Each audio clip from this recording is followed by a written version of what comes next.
آمن الرسول بما أنزل إليه من ربه والمؤمنون كل آمن بالله وملائكته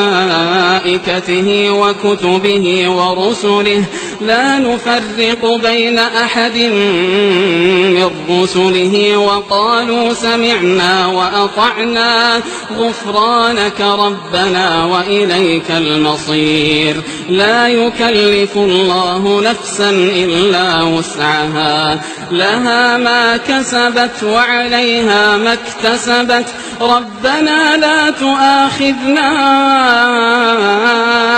إن نسينا أو أخطأنا ربنا ولا تحمل علينا إصرا كما حملته على الذين من قبلنا ربنا ولا تحملنا ما لا طاقة لنا به واعف